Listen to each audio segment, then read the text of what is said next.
అందరికీ నమస్కారం. మన హిందూ సాంప్రదాయంలో జాతకం, జాతక దోషం అనగానే గుర్తుకు వచ్చేవి నవగ్రహాలు.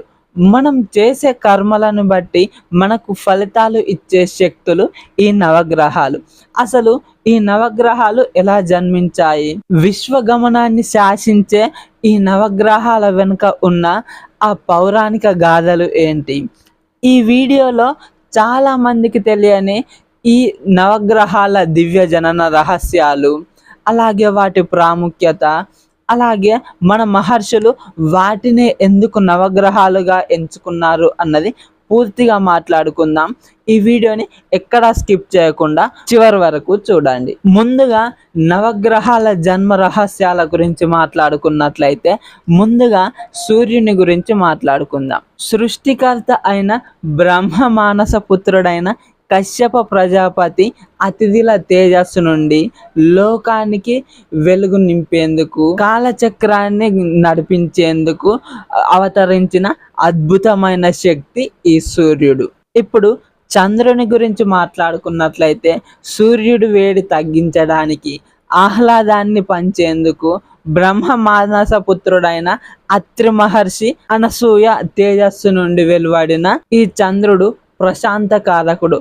ఇప్పుడు కుజగ్రహం గురించి మాట్లాడుకున్నట్లయితే కుజగ్రహం యొక్క జన్మ ఒక విచిత్రం. పూర్వం అంధకాసురునితో శివుడు యుద్ధం చేస్తున్నప్పుడు తన చెమట బిందువు భూమిపై పడుతుంది. దాన్ని భూమాత స్వీకరిస్తుంది.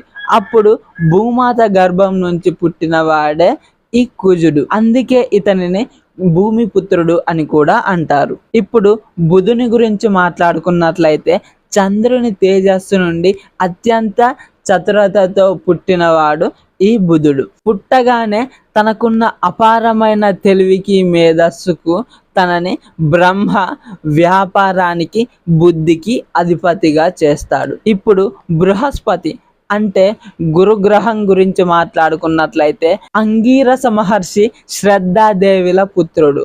తిను శివునికి ఘోరమైన తపస్సు చేసి శివుని ఆశీర్వాదంతో దేవతలకు గురువుగా నియమితుడైతాడు. ఈ గురుగ్రహానికి నవగ్రహాలలో అత్యంతమైన శుభప్రద స్థానం కలిగి ఉంది. ఇప్పుడు శుక్రగ్రహం గురించి మాట్లాడుకున్నట్లయితే ఇతను భృగు మహర్షి పుత్రుడు. శివుణ్ణి మెప్పించి మృత సంజీవిని విద్యను పొంది శివుని అనుగ్రహంతో రాక్షసులకు గురువుగా ఉంటాడు.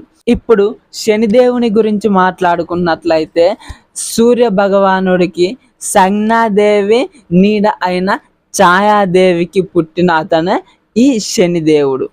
ఇతని తల్లి సంజ్ఞాదేవి చేసిన ఘోర తపస్సుకు పుట్టడమే అపారమైన శక్తితో పుడతాడు. శివునికి ఘోరమైన తపస్సు చేసి ముల్లోకాలలో ఎవరు తప్పు చేసినా సరే శిక్షించే అధికారాన్ని ఇవ్వమని కోరుతాడు. ఇలా శనిదేవుడు ఎవరు తప్పు చేసినా సరే శిక్షించే న్యాయాధికారి స్థానాన్ని పొందుతాడు. ఇప్పుడు రాహు కేతువుల గురించి మాట్లాడుకున్నట్లయితే ఇవి ఛాయాగ్రహాలు. భౌతిక రూపాలు లేనప్పటికీ వీటికి విశిష్టమైన స్థానం ఉంటుంది. ఇవి క్షీరసాగర మదనం చేసేటప్పుడు అమృతం వస్తుంది కదా, అవి దేవతలకు మాత్రమే మోహిని రూపంలో విష్ణుమూర్తి పంచుతూ ఉంటాడు.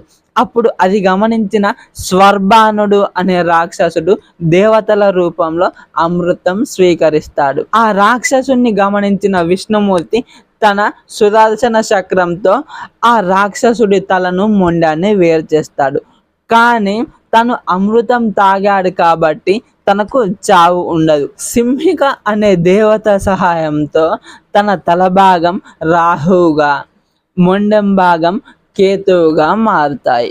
ఇలా ఈ విధంగా ఈ నవగ్రహాలు ఏర్పడతాయి. ఇప్పుడు మనం ఈ నవగ్రహాల యొక్క ప్రాముఖ్యత గురించి మాట్లాడుకుందాం. ఇప్పుడు మన జాతకాలలో సూర్య భగవానుని స్థానం గురించి మాట్లాడుకున్నట్లయితే ఆత్మగౌరవం, ఆరోగ్యం, కీర్తి ప్రతిష్టలు, ఉద్యోగం, సమాజంలో గౌరవం ఇటువంటివి సూర్య భగవానుని స్థానం నిర్దేశిస్తుంది. సూర్య భగవానుని స్థానం ఎవరి జాతకంలో బలంగా ఉంటుందో వాళ్ళకి నాయకత్వ లక్షణాలు ఉంటాయని చెప్పుకొస్తారు. ఇప్పుడు చంద్రుని గురించి మాట్లాడుకున్నట్లయితే మన మనస్సులోని ఆలోచనలు, మానసిక ప్రశాంతత, ఊహాశక్తి వంటి వాటిని నిర్దేశిస్తాడు. చంద్రుని స్థానం ఎవరి జాతకంలో బలంగా ఉంటుందో వారికి మనస్సులో హాయిగా, జ్ఞాపక శక్తి ఎక్కువగా ఉంటుందని చెప్పుకొస్తారు. ఇప్పుడు కుజగ్రహం గురించి మాట్లాడుకున్నట్లయితే ధైర్యం, పరాక్రమం, మన శారీరక బలం, భూములు, రియల్ ఎస్టేట్ లావాదేవీల వంటి వాటిని నిర్దేశిస్తాడు. అలాగే ఎవరి జాతకంలో కుజగ్రహం బలంగా ఉంటుందో వారికి పోలీస్, మిలిటరీ, అలాగే స్పోర్ట్స్లలో మంచిగా రాణిస్తారని చెప్పుకొస్తుంటారు. అలాగే బుధగ్రహం గురించి మాట్లాడుకున్నట్లయితే మన బుద్ధి, చదువు, మాట్లాడే తీరు, వ్యాపార చాతుర్యత, హాస్య చాతుర్యత, గణితంలో చాతుర్యం ఇలాంటి వంటి వాటిని నిర్దేశిస్తాడు.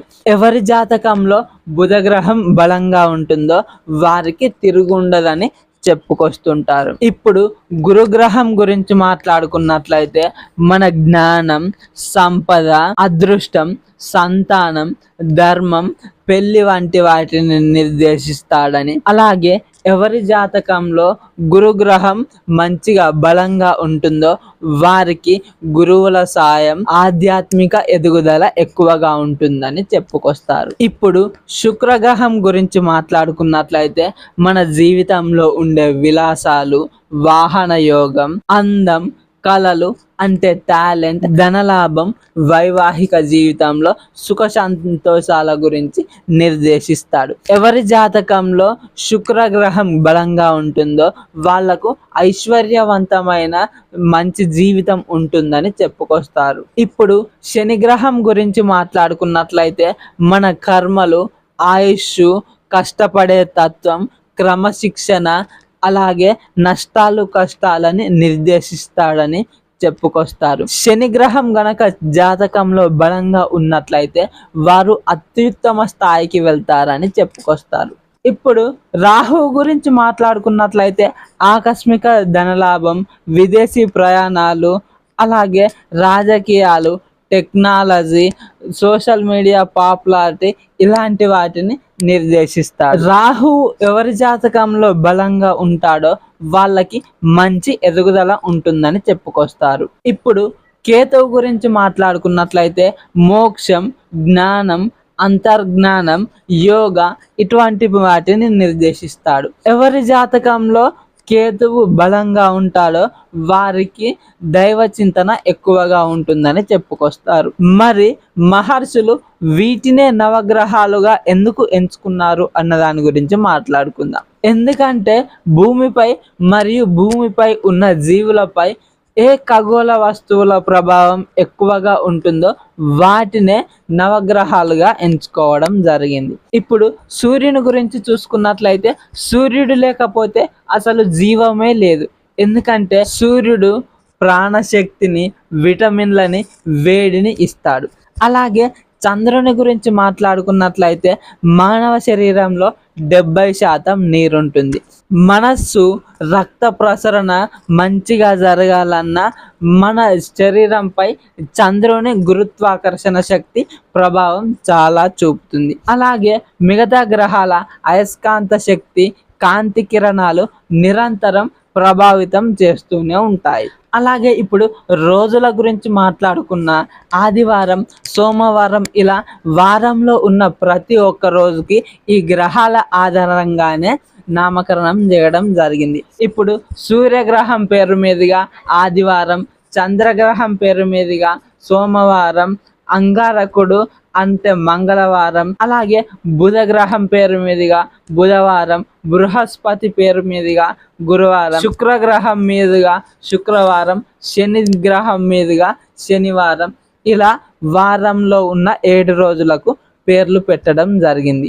కాలచక్రాన్ని లెక్కించడానికి ఈ గ్రహాల గమనం అత్యంత ఖచ్చితమైనదిగా రుజువైనది. అలాగే ఖగోళ శాస్త్రం ప్రకారం భూమి తిరిగే కక్ష మరియు చంద్రుడు తిరిగే కక్ష, ఈ 2 కక్షలు ఖండించుకునే బిందువులను రాహుకేతువులుగా నియమించడం జరిగింది. ఈ బిందువుల వద్దకు సూర్య చంద్రులు వచ్చినప్పుడు గ్రహణాలు ఏర్పడతాయి. ఆ సమయంలో అయస్కాంత శక్తులన్నీ తలకిందులు అవుతాయి. అందుకనే వాటికి రూపం లేకున్నా సరే ఆ రెండింటిని కూడా గ్రహాలుగా పరిగణించడం జరిగింది. మరి ఈ విధంగా మన మహర్షులు నవగ్రహాలను ఎంచుకోవడం జరిగింది. ఈ వీడియోలో నవగ్రహాలు ఎలా జన్మించాయి, వాటి ప్రాముఖ్యత, వాటిని ఎందుకు నవగ్రహాలుగా ఎంచుకున్నారు అన్నది పూర్తిగా ఎక్స్ప్లెయిన్ చేయడం జరిగింది. మరి మీకు ఈ వీడియో కనుక నచ్చినట్లయితే వీడియోకి లైక్ చేసి ఇలాంటి ఆధ్యాత్మిక విషయాల గురించి తెలుసుకోవడానికి మన ఛానల్ని సబ్స్క్రైబ్ చేయండి.